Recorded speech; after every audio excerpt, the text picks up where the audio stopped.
আমাদের শ্রদ্ধেয় মাসুদ ভাই। জামু আপাতত ছবি তুলে রাখুন।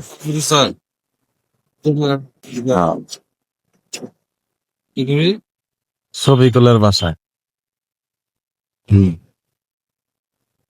এ হচ্ছে আমাদের মাসুদ ভাই। উনি আমার বড় একটা বিকাশের বিজনেস নিয়ে ব্যস্ত থাকে সবসময়। শীত কেমন গেল কস একটু? প্রচুর শীত। এখন ইনশাল্লাহ শীত সক্ষম চলে গেছে। এখন আর মুরব্বী মানুষের শীতের কোনো সমস্যা নাই। না ইনশাল্লাহ কোনো সমস্যা নেই। কাক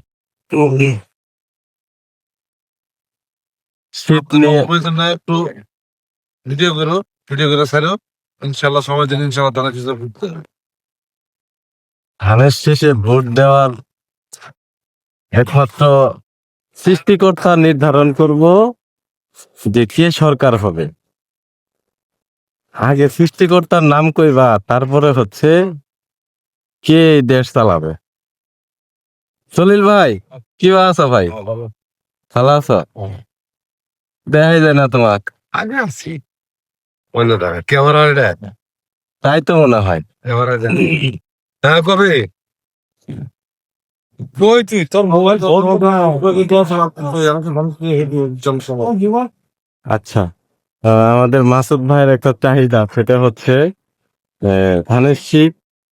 তিনি খুব পুরানো একজন ভক্ত, ওনার চাহিদা যাতে সৃষ্টিকর্তা পূরণ করে। ইনশাল্লাহ বলবো, ইনশাল্লাহ ইনশাল্লাহ। আচ্ছা,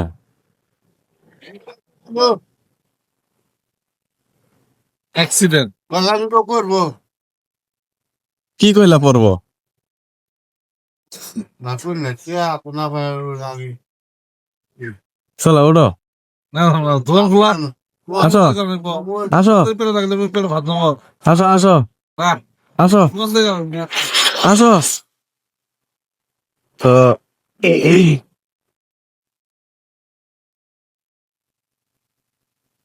অবশেষে মাসুদ ভাইয়ের কিছু কথা শুনলাম।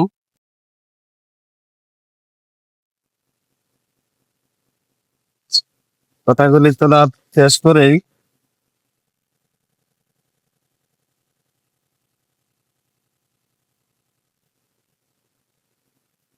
যেটি হচ্ছে বর্ণাঢ্য গাড়ি,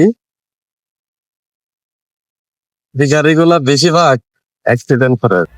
এই গাড়িগুলো বেশিরভাগই অ্যাক্সিডেন্ট করে থাকে, কারণ হচ্ছে এই গাড়িগুলোর ভালো ধরনের ব্রেকিং সিস্টেম নেই।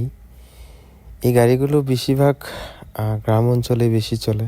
নসিমন নামে পরিচিত একটি সেলেমেশন দ্বারাই এই গাড়িটি পরিচালিত হয়। এটাকে ভালো কোনো মোটিফেক্ট ব্রেক বানানো হয় না, যা সচরাচর নর্মাল একটি ব্রেক দিয়ে গাড়িটি চালানো হয়।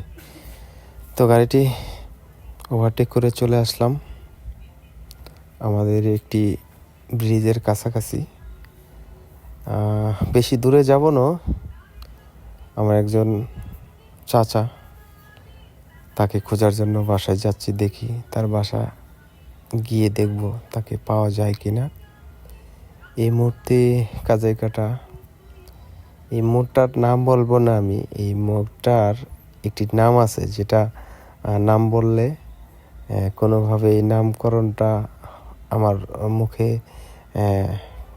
আসলে প্রশ্নবিদ্ধই থেকে যায়, বলার দরকার নেই। আর একটু সময় লাগবে প্রিয় চাচার বাড়িতে যাওয়ার জন্য। অবশেষে চলেই আসলাম ঝাড়কাটা ব্রিজের একটু আগে আমার প্রিয় চাচার বাড়িটি। তো সেই চাচার খোঁজেই যাচ্ছি। অবশ্যই তার বাড়ির সামনেই চলে আসলাম। চাচার বাড়ির সামনে একটু পাকা রাস্তা ছিল, কিন্তু পাকা রাস্তা থেকে আমাকে নেমে যেতে হবে হাতের ডান দিকে। এটা হচ্ছে চাচার কাঁচা রাস্তা। এই রাস্তাটি এখনো নামকরণ করা হয় নাই, তবে নামকরণ করা হবে। এই রাস্তাটি আমার সেই প্রিয় চাচা নিজস্ব অর্থ দিয়ে কিনে তার বাড়িতে যাওয়ার জন্য রাস্তা তৈরি করেছে। ভিডিওটি এই পর্যন্তই। ধন্যবাদ সবাইকে।